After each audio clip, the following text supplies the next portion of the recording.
नमस्कार स्टूडेंट्स, आज का हमारा टॉपिक है electronic configuration, most important topic of the structure of atom. Already we have studied about the different atomic theory. The atom word first it is given by Dalton. After that J.J. Thomson give his postulate. Then to remove the limitation of J.J. Thomson, Rutherford give Rutherford atomic model. After that Neil Bohr model. And after Neil Bohr model, Neil Bohr ने दिया orbits.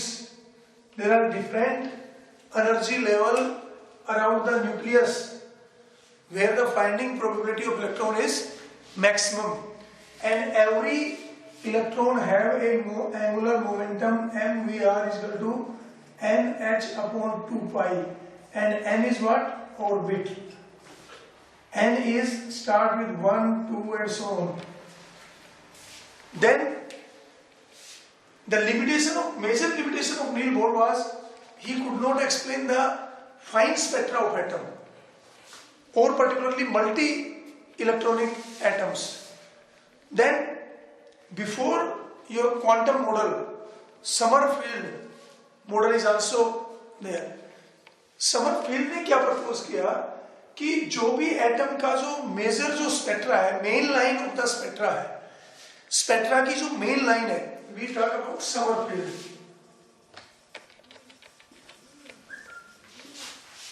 Sommerfeld atomic model.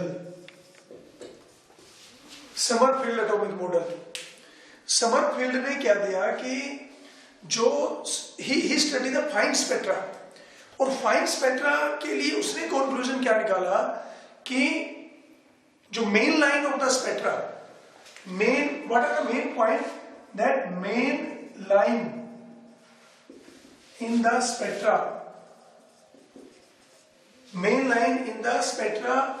is a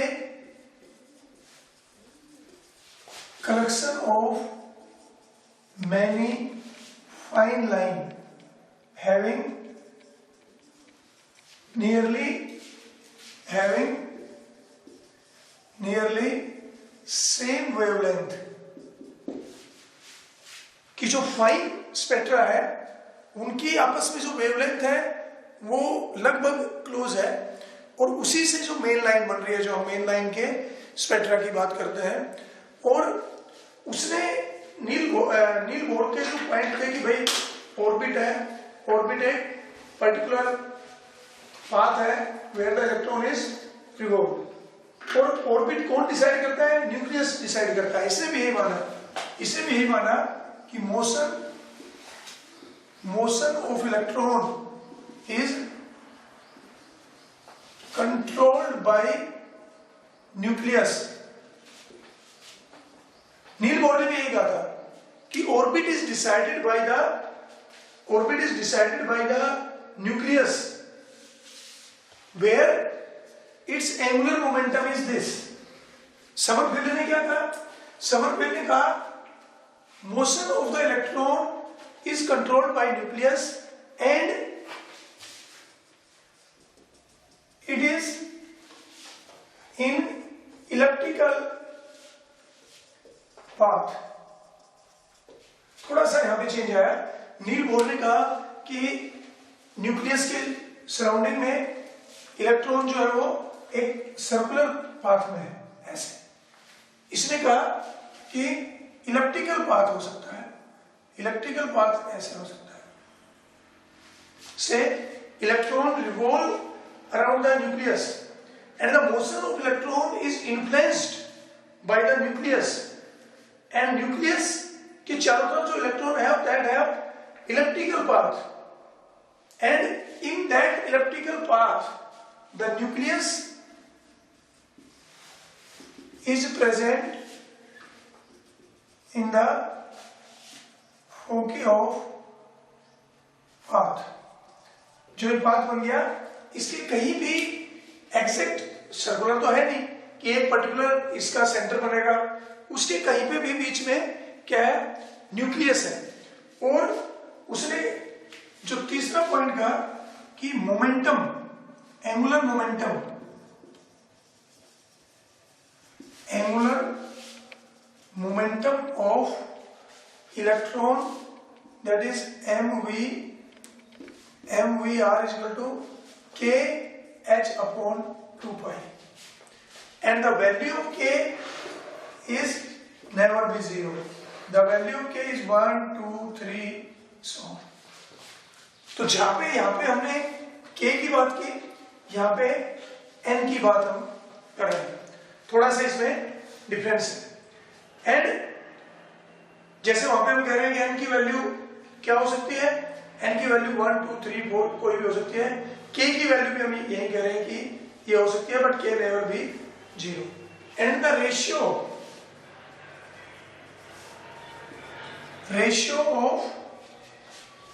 of n and k, n जिसको main cell कह रहे थे, principal quantum number जिसको हम आगे कहेंगे, length from of the major axis,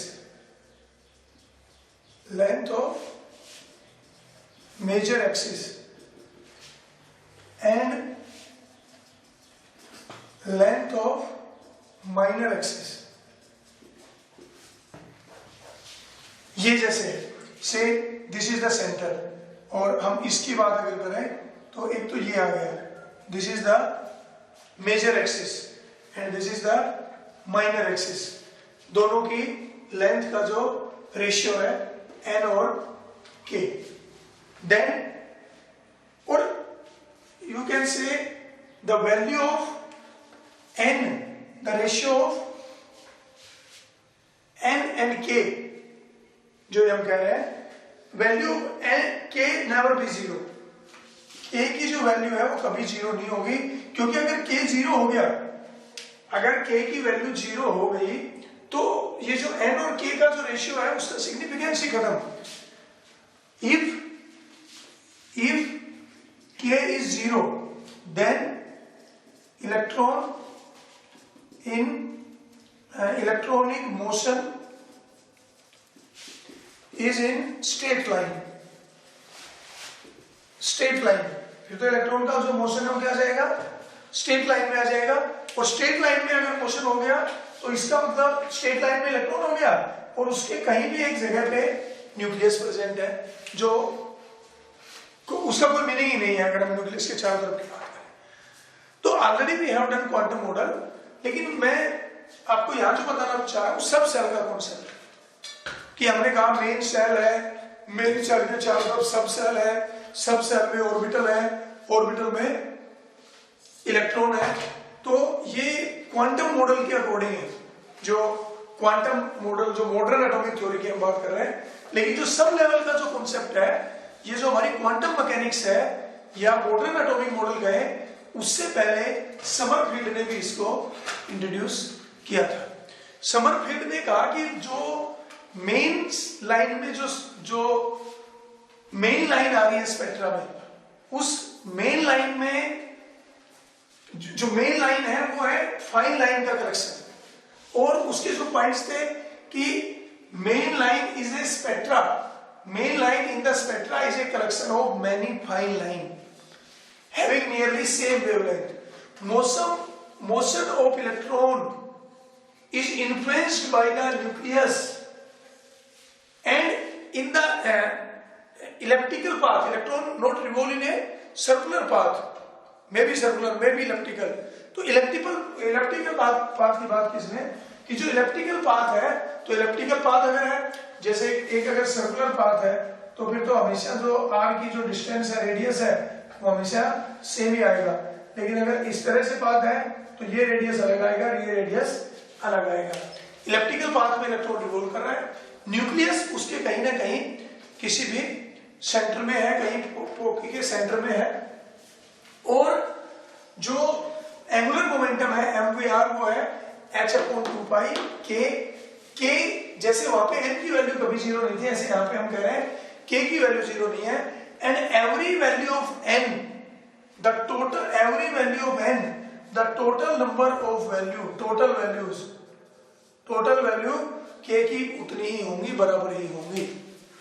इसका मतलब ये सब सेल का एक कॉन्सेप्ट यहाँ पे इंट्रोड्यूस हो गया था, जितने नंबर सेल होगी उतने नंबर सब सेल है, जो आगे के मॉडल में हमने किया भी है कि अगर पहली सेल है तो उसमें एक ही सब सेल है, दूसरी में 2 सब सेल है एस और पी, तीसरी में 3 सब सेल है। तो समरफील्ड की भी अपनी लिमिटेशन थी कि जो पॉली इलेक्ट्रॉनिक एटम है उनका स्पेक्ट्रा इससे एक्सप्लेन नहीं हुआ। लेकिन यहाँ पे जस्ट हम इंट्रोड्यूस इसलिए कर रहे हैं कि कई बार पूछ लिया जाता है कि भाई what is the value of k if n is 2। तो n अगर 2 होगा तो k की भी वैल्यू 2 होगी, 1 and 2। If n is 4 then value of k is also 1, 2, 3 and 4। Total value इसकी कितनी हो जाएंगी? 4 हो जाएंगी। तो जितनी वैल्यू n की होगी टोटल वैल्यू k की भी उतनी होगी, लेकिन k 0 नहीं होगा।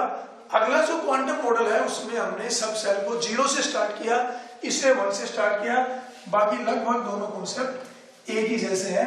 समरफील्ड मॉडल की लिमिटेशन भी लगभग वही थी जो नील बोर की थी, लेकिन थोड़ा सा एक सब सेल का कॉन्सेप्ट इसने इंट्रोड्यूस किया। Already we have discuss about quantum number in detail.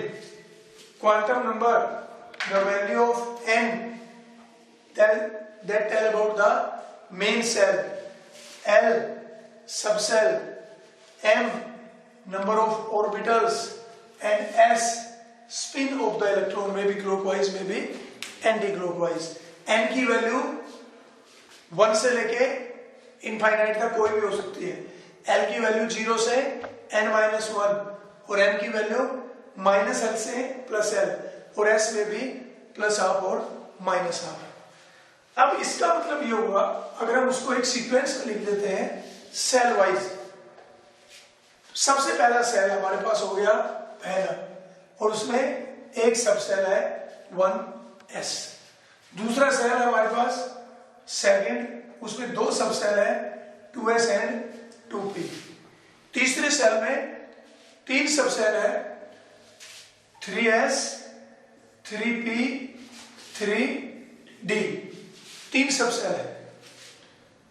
पहले में एक ही सब सेल है, दूसरे में 2 सब सेल, तीसरे में 3, चौथे में 4, 4s, 4p, 4d, 4f, पांचवे में 5, 5s, 5p, 5d, 5f, 5g, ऐसे ही 6s एंड सो ऑन। हालांकि इस सब सेल की अभी तक कोई रिक्वायरमेंट हमें नहीं हुई है, लेकिन हमने कंसिडरेशन लिया हुआ है आगे के हिसाब से। SPDF तक तो अभी हमें पता है और उनका तो नाम भी शार्प, प्रिंसिपल, डिफ्यूज और फंडामेंटल स्पेक्ट्रा के हिसाब से दिया गया है। इसका मतलब पहले सेल, दूसरा। अब क्वेश्चन हमारे पास आता है, क्योंकि हमारी अभी जो मेन लिमिटेशन है, नील बोर की क्या क्या लिमिटेशन थी? नील बोर की सबसे इंपॉर्टेंट लिमिटेशन थी फाइन स्पेक्ट्रा एक्सप्लेन नहीं हुआ। एन की जो वैल्यू है वो क्या करता है? फाइन स्पेक्ट्रा को एक्सप्लेन, फाइन का नहीं करता, मेन स्पेक्ट्रा को प्रिंसिपल क्वांटम नंबर एक्सप्लेन कर देता है। फाइन स्पेक्ट्रा को L angular quantum number sub shell का कॉन्सेप्ट एक्सप्लेन कर देता है। और मैग्नेटिक और इलेक्ट्रिक फील्ड में स्पेक्ट्रा स्प्लिट क्यों हो रहा है? That is used Zeeman and Stark effect. उसको आपका मैग्नेटिक क्वांटम नंबर m और s एक्सप्लेन कर देता है। ये सारी लिमिटेशन रिमूव हो जाती हैं। अब बचता क्या? Heisenberg uncertainty principal. ऑर्बिट की जगह हमने ऑर्बिटल कह दिया, हेजनबर्ग भी कंसीडर हो गया। हमने इलेक्ट्रॉन का वेव नेचर भी कंसीडर कर लिया, तो ड्यूअल नेचर भी हो गया। तो अभी जो हमारा जो मॉडर्न कॉन्सेप्ट है वो फाइन स्पेक्ट्रा को भी एक्सप्लेन कर रहा है, जीमैन और स्टार्क को भी इफेक्ट को एक्सप्लेन कर रहा है, according to Heisenberg uncertainty principle है, ड्यूअल नेचर को कंसीडर कर रहा है। अब हमारे पास एक बात बची, that is electronic configuration. Electronic configuration, electronic configuration का मतलब हो गया distribution. What is mean by electronic configuration?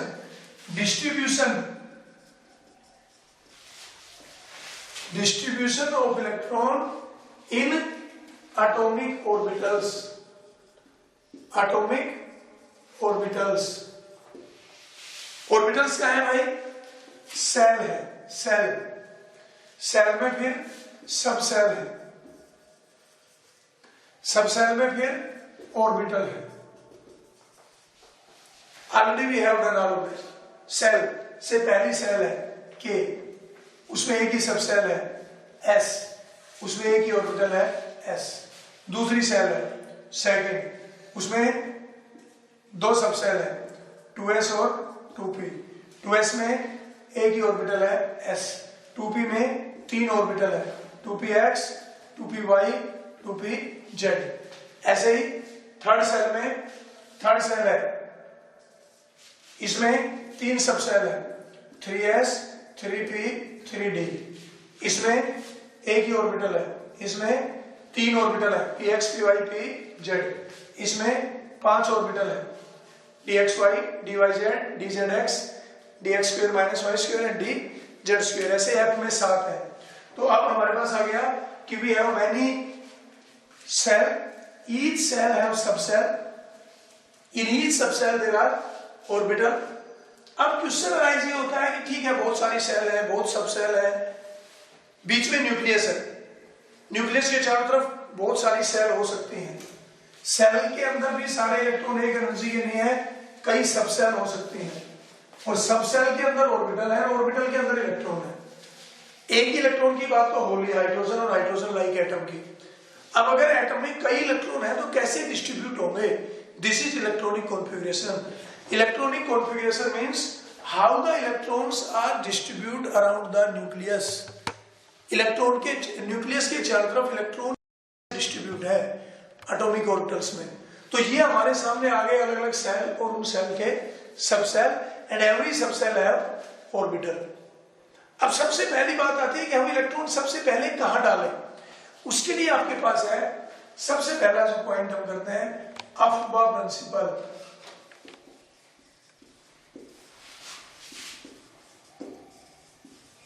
अफबा principal, अफबा principal, अफबा एक नॉर्मली जो ज्यादातर जो प्रिंसिपल है हेजनबर्ग अनसर्टेनिटी प्रिंसिपल है, और आगे हम करेंगे Pauli Jones principle, many principle in scientist, और मैक्सिमम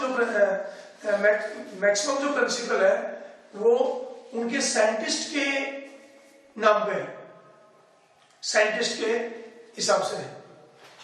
साइंटिस्ट का जो नाम था उसी का हमने प्रिंसिपल का नाम दे दिया। लेकिन अफबा प्रिंसिपल नॉर्मली हम ये भी मान लेते हैं कि ये भी साइंटिस्ट के नाम से है, लेकिन ये साइंटिस्ट के नाम से नहीं है। अफबा का मतलब है, ग्रीक लैंग्वेज का मीनिंग है build up, build up, build up, बनना किसी चीज का। अब बनना कैसे बनता है आप देखिए, जब हम कोई बिल्डिंग बनाते हो तो कैसे करते हो, क्या करते हो?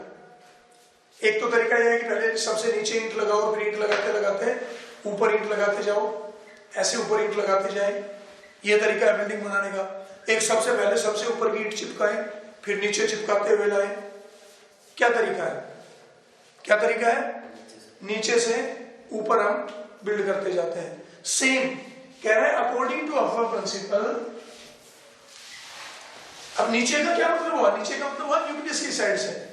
अफबा प्रिंसिपल का मतलब है filling of, what is statement of aufbau principle? According to aufbau principal,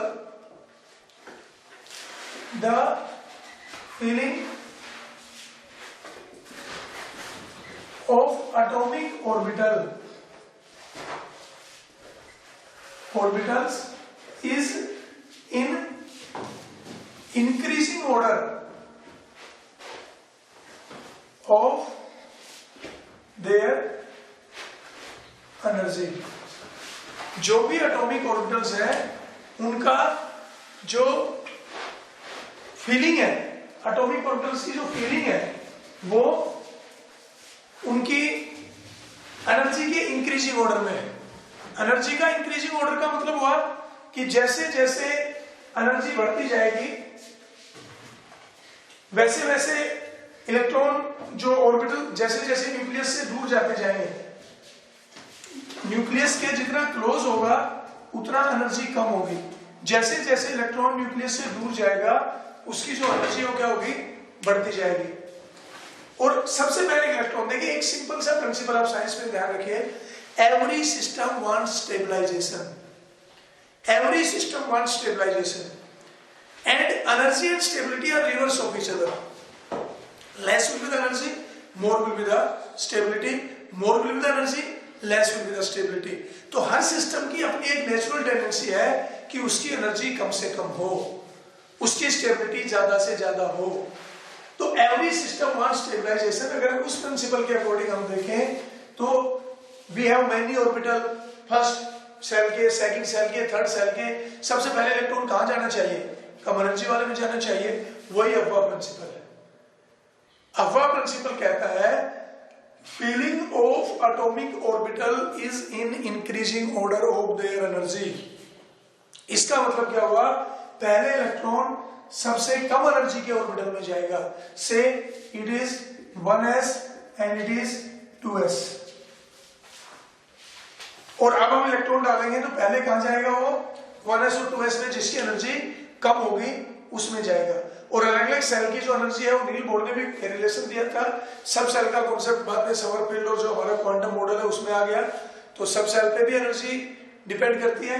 किसी भी ऑर्बिटल की एनर्जी अकेले n पे डिपेंड नहीं करती, अकेले l पे डिपेंड नहीं करती, दोनों पे डिपेंड करती है। अफवा प्रिंसिपल का सिर्फ मीनिंग यहाँ पे है कि अफवा का मतलब बिल्डअप है कि feeling of atomic orbital is in increasing order of their energy, यानी कि ये अलग अलग आपके सबसेल है। यहाँ पे n और l दो वैल्यू हमने लिख रखी है क्योंकि एनर्जी n पे भी डिपेंड करती है, l पे भी डिपेंड करती है। से 1 is 1s and 1 is 2s, so energy of 2s is more। Electron जितना न्यूक्लियस से दूर जाएगा एनर्जी ज्यादा होती जाएगी। More will be the value of n, energy is directly proportional to the value of n। Main principal quantum number की value बढ़ेगी, energy बढ़ती जाएगी। But if we see energy of 2s and 2p, for both value of n is same, तो दोनों की energy same नहीं है। All the electron present in the subcell not have same energy। अगर हम इनको सेम एनर्जी का मानेंगे तो फिर तो फाइन स्पेक्ट्रा एक्सप्लेन ही नहीं होगा। तो n और l दोनों पे डिपेंड करती है। Energy is also directly proportional to the value of l।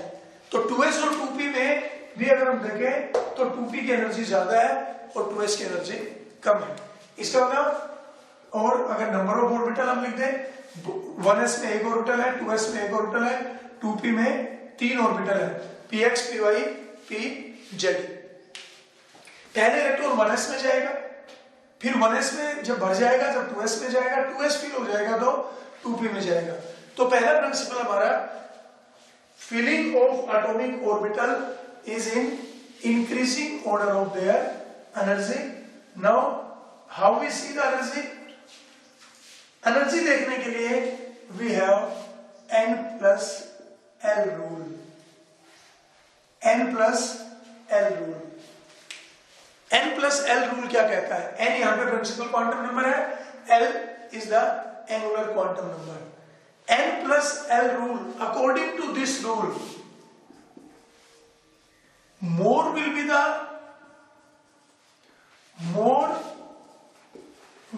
the value of n plus l, more will be the energy, more will be energy, more will be the n plus l value, more will be the energy। जितना n, यानी कि energy of orbital not only depend on n and not only depend on l, its value depend on n and l both। n principal quantum number है, l angular quantum number है। Subsidiary quantum number भी बोल रहे हैं उसको, secondary quantum number भी बोल रहे हैं। तो मोर will be the n plus l value, more will be the energy, and this means less will be the n plus l value, less will be the energy. एक ही बात है। If n plus l value is same, if n plus l value is same, then more will be n, more will be energy।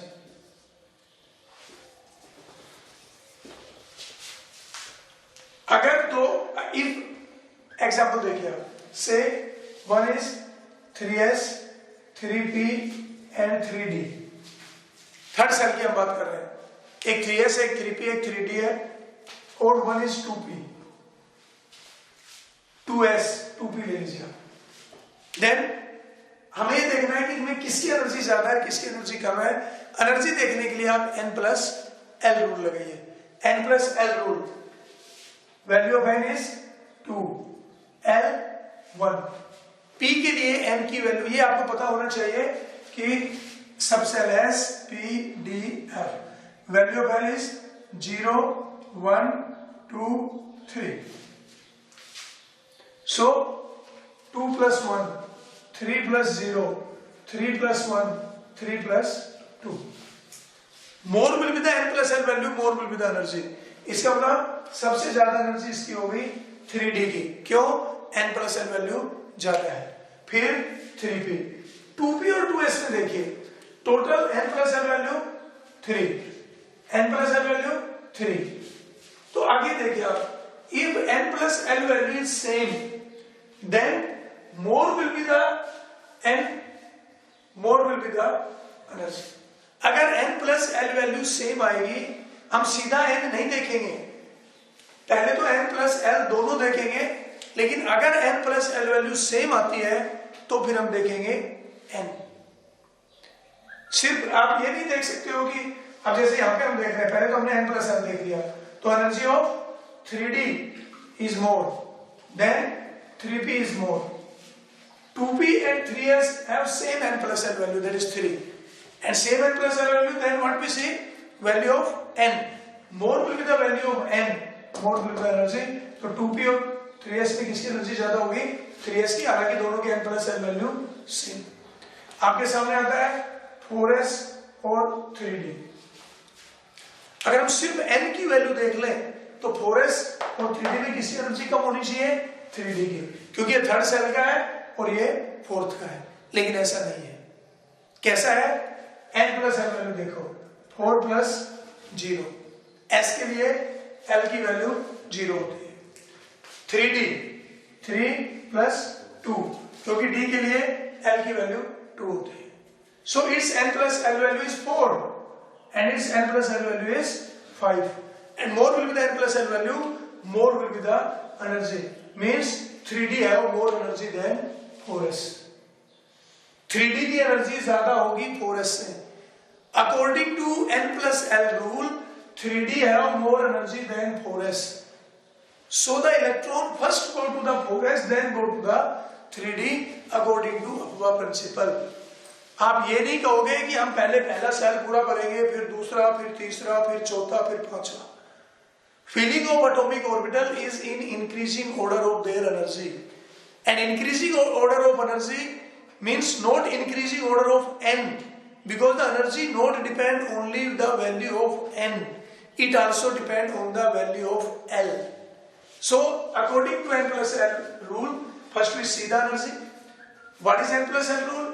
See the total value of n+l, more will be the n+l, more will be the energy, and in case where n and l is same, then see the value of n। इसका मतलब energy n पे भी depend करती है, l पे भी depend करती है, लेकिन ज्यादा किस पे डिपेंड करती है? n पे। एक है थर्ड सेल का इलेक्ट्रॉन और एक है फोर्थ का, the energy gap is more, लेकिन एक थर्ड s और एक 3p, the energy gap is less. एक ही सेल के अलग अलग सब सेल की एनर्जी डिफरेंस कम होगी, और एक ही अलग अलग अगर सेल है तो एनर्जी डिफरेंस ज्यादा होगा। तो the value of energy depend on L, N as well as L, but mainly it depend on the N। इसका मतलब the electron of different cell have more energy difference as comparison to the electron of same cell and different subcell। So we should know the sequence। This is the sequence according to cell। पहली cell हमने लिख दी, फिर दूसरी, this is first cell, this is second cell, third, fourth, fifth, sixth, shell wise. लेकिन हमें feeling cell wise नहीं करनी, हमें फीलिंग करनी है एनर्जी वाइज। और एनर्जी कैसे देखोगे, n प्लस एल रूल से देखोगे। तो n और l की वैल्यू आपको पता होना चाहिए। n अगर कहीं कंफ्यूजन होता है तो आप n प्लस एल वैल्यू करके देखोगे। हालांकि इसके कुछ शॉर्टकट मेथड भी है, लेकिन सबसे बढ़िया शॉर्टकट यही है कि you see according to n plus L. कहीं कंफ्यूजन होता है, you should know this sequence, you should know the n plus L. वैसे हम एक वैसे लिख लेते हैं, से this is 1s 2s 2p 3s 3p 3d 4s 4p 4d 4f 5s 5p, this is 4s 4p 5s 5p 5d 5f और आगे आ जाएगा 5g 6s 6p 6d 6f, बाकी आगे आ जाएंगे 7s 7p 7d and so on. पहली cell, दूसरी cell, तीसरी cell, चौथी, पांचवी, छठी और सातवीं, अभी तक जो नोन एलिमेंट है उनमें 7 सेल तक ही हम पहुंचे हैं। 7 सेल के आगे जाने की जरूरत नहीं है। देन फिलिंग, हमने n प्लस एल, हमें ये नहीं करना है कि पहले ये बनेंगे सारे, फिर ये, not shell wise but energy wise. And energy is according to n plus L. वैसे हम ऐसे देखते हैं, से दिस इज द सीक्वेंस।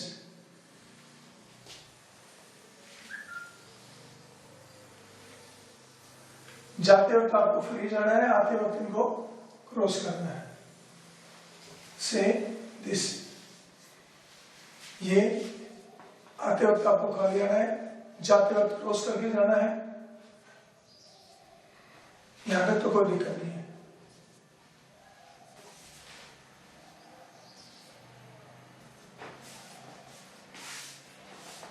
ऐसे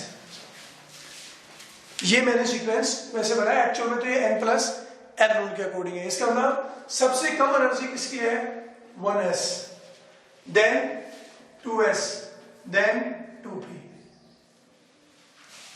पहले सेल के अकॉर्डिंग ही है, कोई प्रॉब्लम नहीं है। Then 3s and 3p। After 3s we go to 3p. Then before 3d we first come to 4s। अभी किया था हमने n plus L rule. 3p के बाद हम 4s में जाते हैं, ना कि 3d में। तो इसका मतलब हम ऐसे नहीं बढ़ रहे हैं सेल वाइज कि 3s फिर 3p 3d। हम 3s में गए, फिर 3p में, फिर 4s में। यहां से सीक्वेंस गड़बड़ होता है आफ्टर एटॉमिक नंबर 18 वाले एटॉमिक नंबर के बाद। Then after this we go to the 4s। 3p के बाद में हम पहले 4s में जाएंगे, और ये ऑलरेडी आप n प्लस एल रूल से कर सकते हो। 3p and 4s। 3p 3 plus 1, 4s 4 plus 0, और 4s के बाद हम जा रहे हैं 3d में, 3d 3 plus 2। Not only value of n, we consider the value of n and l both. Total is 4, total is 4, total is 5. So 5 means n more will the n plus l value, more will the energy.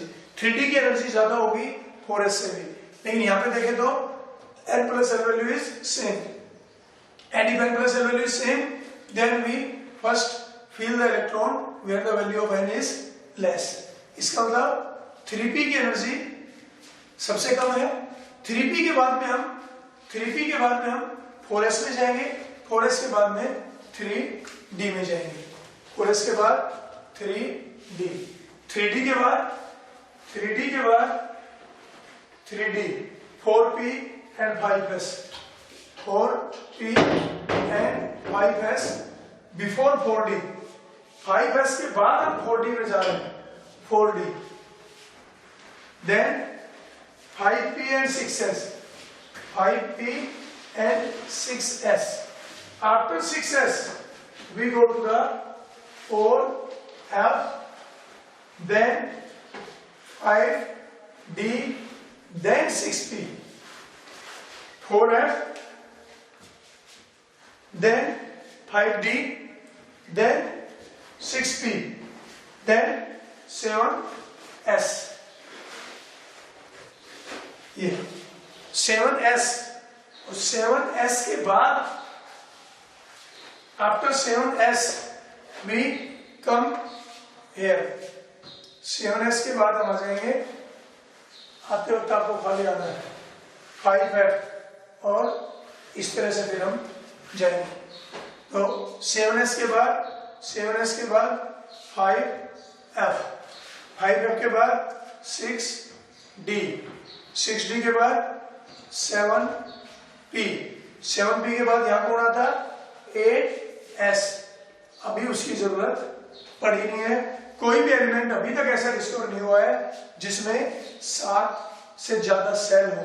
इसका मतलब आपका 7d और 6f इनकी अभी हमें जरूरत नहीं पड़ी है. इवन दैट 8s की भी जरूरत नहीं पड़ी, 7 सेल तक. इसका मतलब ये टोटल हो गया. अभी तक के जो नोन एलिमेंट है उनमें वैसे तो हमने 5वें सेल में 5वां सबसेल जी भी कंसीडर किया हुआ है, लेकिन अभी उसकी जरूरत नहीं हुई है. एक बात आप यहां पे देख लीजिए, 6s में इलेक्ट्रॉन चला जाता है, यहां से एक्सेप्शन शुरू होता है. 4s में इलेक्ट्रॉन पहले जा रहा है, फिर 3d में जाएगा. ऐसे यहां देखिए आप, 5s में पहले जाएगा, फिर 4d में जा रहा है. 6s में इलेक्ट्रॉन चला गया अभी, और 4f में अभी नहीं गया है. 6s and 4f you can consider easily n plus l. 6 plus 0, 4 plus 3, so total value is 7, total value is 6, and more will be the n plus l value, more will be the energy. तो पहले electron 6s में जाएगा, फिर 4f में जाएगा. और reason आपका penetration से भी करवाया था, जब आप प्रोबेबिलिटी कर्व करते हो तो 2s का जो इलेक्ट्रॉन है वो न्यूक्लियस के ज्यादा क्लोज रहता है एज कंपेयर टू 2p, जिसको हम कह रहे हैं penetration power.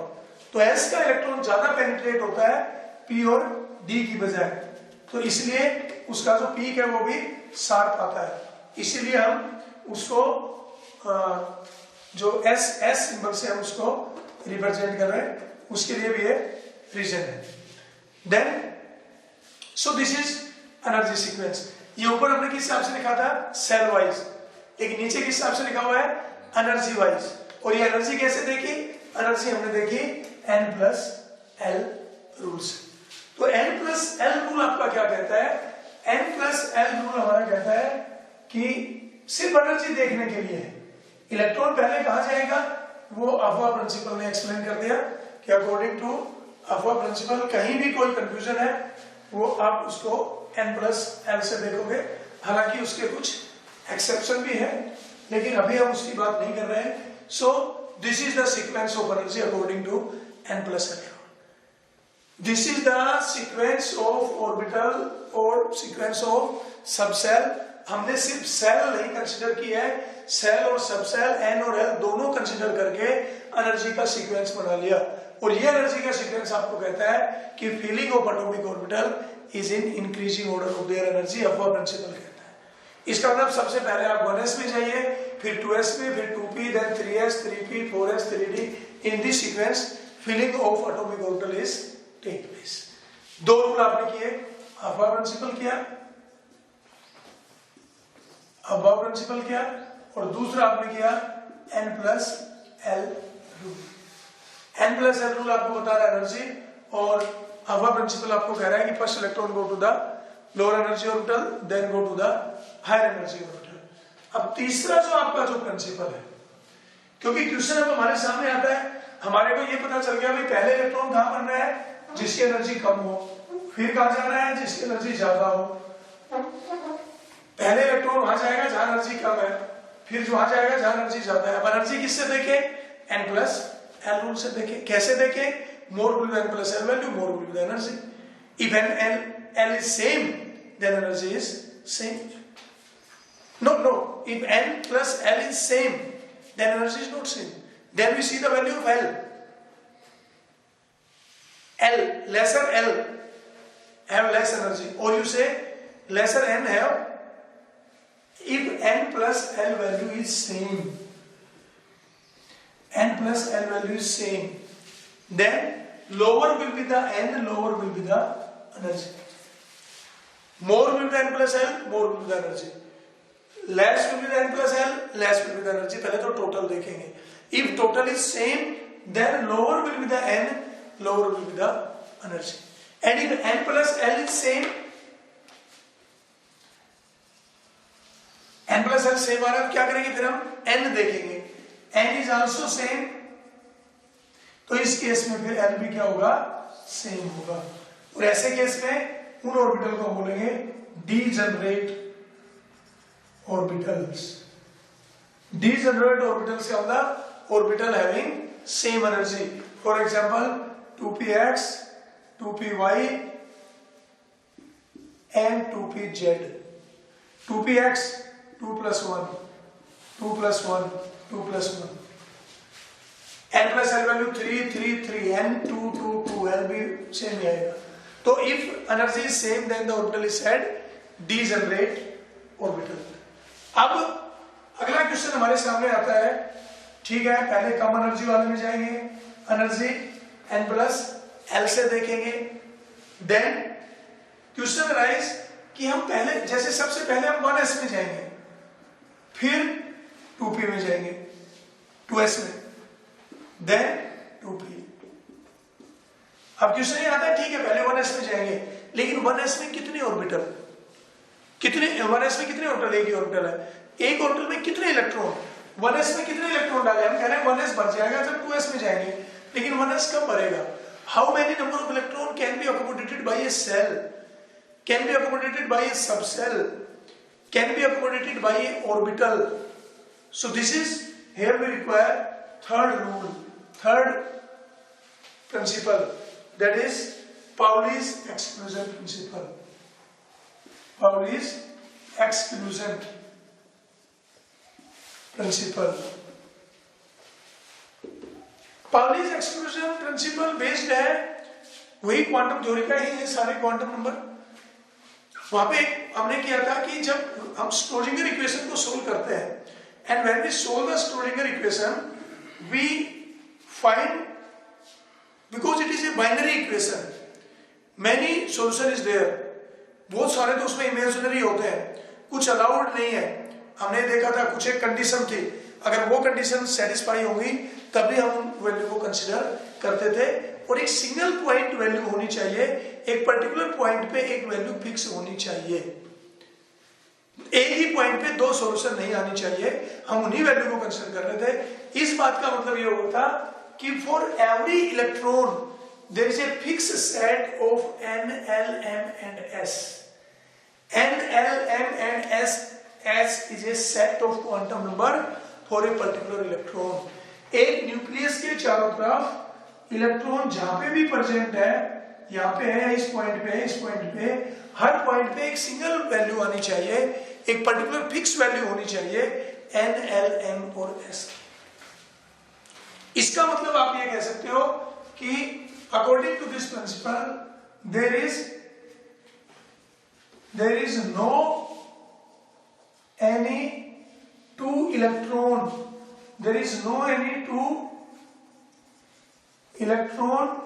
in a atom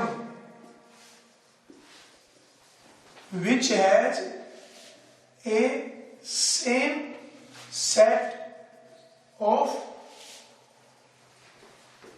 quantum number, which have same set of quantum number. एक ऑर्बिटल में कोई भी एक एटम में कोई भी दो इलेक्ट्रॉन ऐसे नहीं होंगे जिनका set of quantum number same हो. सेट ऑफ क्वांटम नंबर का मतलब n, l, m and s. हो सकता है चारों अलग हो सकता है तीन अलग हो सकता है दो अलग हो सकता है एक अलग हो, चारों के चारों सेम नहीं होंगे. हो सकता है दो इलेक्ट्रॉन की तीन वैल्यू सेम हो, दो वैल्यू सेम हो, चारों भी अलग हो सकती है. लेकिन ऐसा कोई इलेक्ट्रॉन नहीं होगा with in atom which have same set of quantum number, जिसके लिए n value, l value, n और s कोई भी एक हम ले लें कि से we say 3 7, then 3 have 3s, 3p, 3d, then 3s have one orbital, it have 3px, 3py, 3pz, then this have 3 dxy, 3 dxy, yz, 3 dzx, 3 dx square minus y square और 3 z square। एन ये सब अगर हम देखें L की value यहाँ पे L 0 1 2, अगर हम इनको क्वांटम के हिसाब से लिखते हैं तो 3 वैल्यू ऑफ n, L की वैल्यू 0 1 और 2, 0 के लिए m 0, इसके लिए -1 0 और +1, और इसके लिए -2 -1 0 +1 और +2, और आगे इलेक्ट्रॉन इसके लिए 2 +हाफ या -हाफ, इसके लिए भी 2, इसके लिए भी 2, सभी के लिए 2 इलेक्ट्रॉन। कोई भी 2 इलेक्ट्रॉन, आप इस इलेक्ट्रॉन की बात करते हो तो +हाफ 0 0 3, -हाफ 0 0 3, तो इन दोनों इलेक्ट्रॉन का एक हम ये लेते हैं और एक ये लेते हैं, n सेम है, l सेम है, m सेम है, लेकिन ऐसा अलग है। अगर हम यहाँ पे +हाफ कंसिडर कर लेते हैं इलेक्ट्रॉन, तो इसका भी +हाफ, इसका भी +हाफ, लेकिन इसका m 0 है, इसका m 1 है, तो कहीं ना कहीं या तो m अलग आएगा या l अलग आएगा या m अलग आएगा या s अलग आएगा, चारों सेम नहीं हो सकते। चारों सेम कब हो सकते हैं? अगर एटम इसमें 2 इलेक्ट्रॉन की बजाय 3 इलेक्ट्रॉन हो, मान लिया तीसरा इलेक्ट्रॉन आ जाए, तो तीसरा इलेक्ट्रॉन का स्पिन क्या आएगा? या तो +हाफ, अगर तीसरे इलेक्ट्रॉन का +हाफ आ गया तो +हाफ एंड +हाफ आगे सेम था ही, या तीसरे इलेक्ट्रॉन का आपने -हाफ ले लिया तो फिर ये सेम हो जाएगा। तो इसी बात को हम ये भी कह सकते हैं, जो हम कह रहे हैं ना कि same set of electron, same set of quantum number नहीं होगा। इसका मतलब हम ये भी कह सकते हैं कि मैक्सिमम नंबर ऑफ इलेक्ट्रॉन, दूसरा हम इसी की डेफिनेशन क्या कह सकते हैं, maximum number of electron in ए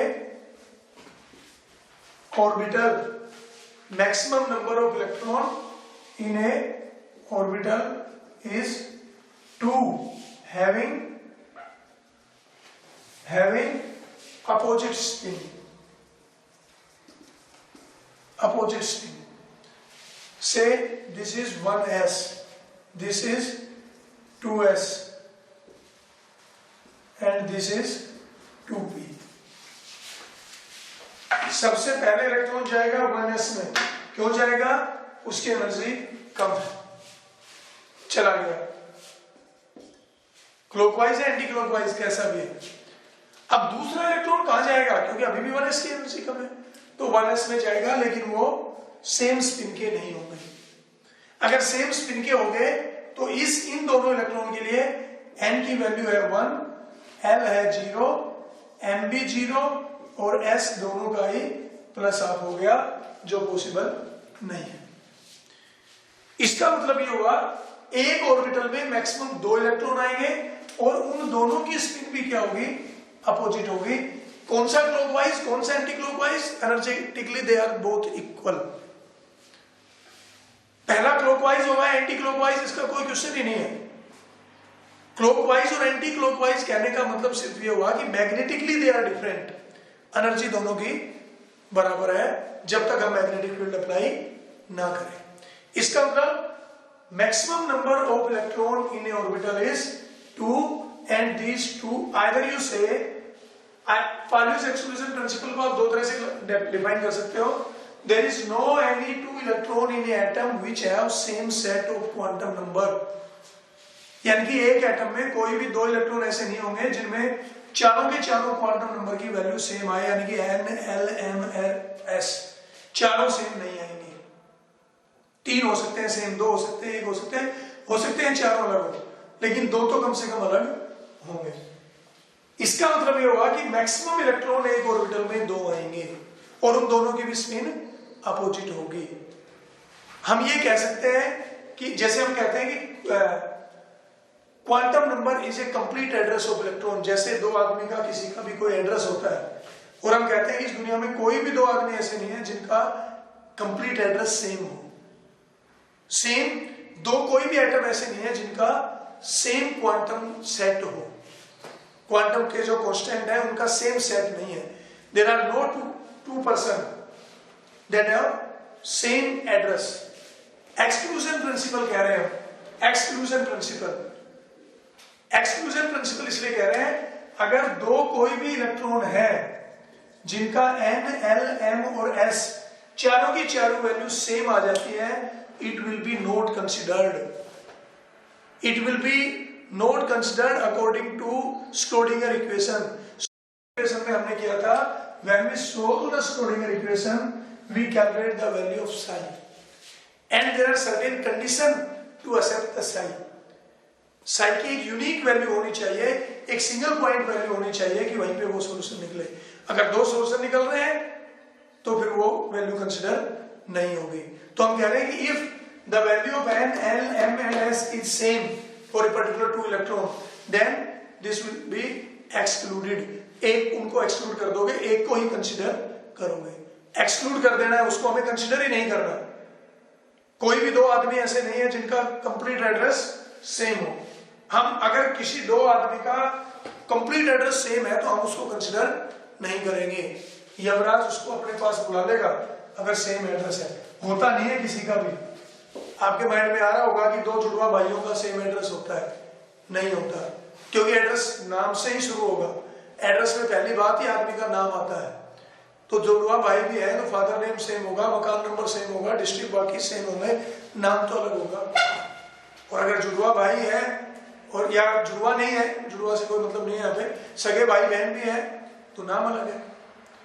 अगर नाम सेम है तो फिर वो एक पेरेंट्स से कोई भी 2 आप देख लो कि 2 बच्चे हो, दोनों का नाम सेम हो, ऐसा नहीं होगा। नाम सेम है, अलग अलग है, चाचा का है तो फिर फादर नेम अलग हो गया, गांव अलग मिल जाएगा कहीं, अगर गांव सेम हो सकता है। कुल मिला के सेम एड्रेस नहीं होगा।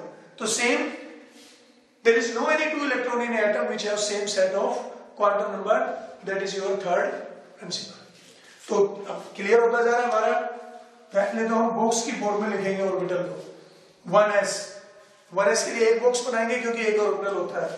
फिर हम लिखेंगे 2s, एक बॉक्स बनाएंगे क्योंकि 2s में एक ऑर्बिटल होता है। देन 2p, 2p के हम 3 बॉक्स बनाएंगे क्योंकि 2px, 2py और 2pz, p के 3 ऑर्बिटल होते हैं, px, py, pz, जिनके लिए m की वैल्यू -1, 0 और +1।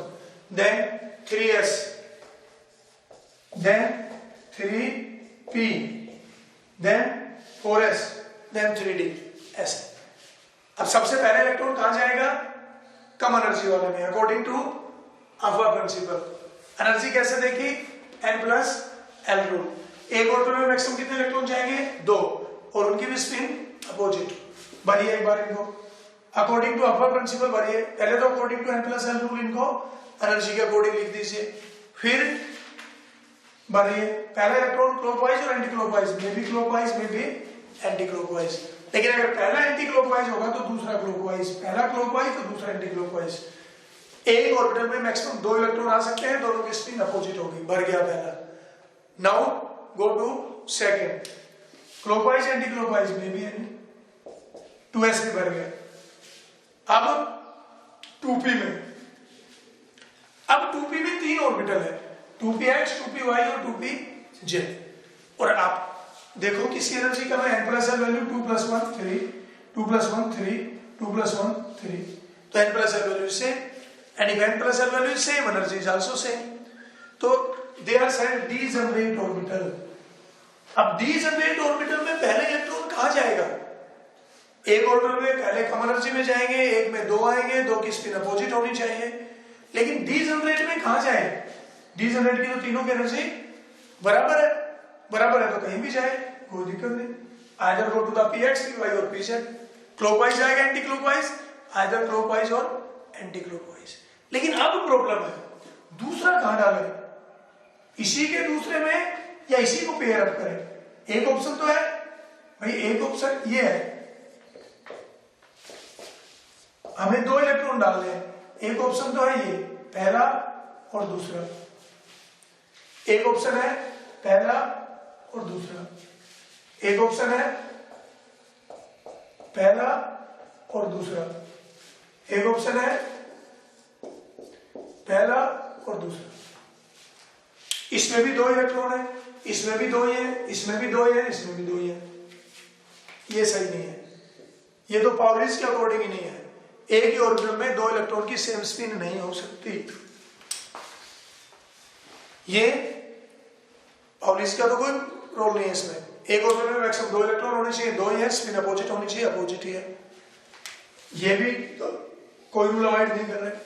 लेकिन आपका इनमें ज्यादा स्टेबल सिचुएशन कौन सी है? ये सबसे ज्यादा स्टेबल सिचुएशन है। ये आपका चौथा रूल बताता है कि जब आपके पास डीजनरेट ऑर्बिटल आ जाए तो आप कैसे फिलिंग करोगे। That is hunts rule of maximum multiplicity. Hunts rule of maximum multiplicity. Maximum multiplicity का मीनिंग भी हम यहां पे समझेंगे। और what is hunts rule? Hunts rule of maximum multiplicity क्या कहता है? इन case of degenerate orbital, degenerate orbital कौन से होते हैं? जिनकी एनर्जी सेम हो, यानी कि ऑर्बिटल ऑफ सेम सबसेल। एक ही सबसेल के जो ऑर्बिटल होते हैं, जैसे p में 3, d में 5, f में 7, उनकी एनर्जी सेम होती है, they are degenerate orbital. In case of degenerate orbital, first pairing will take place, pairing will take place after singly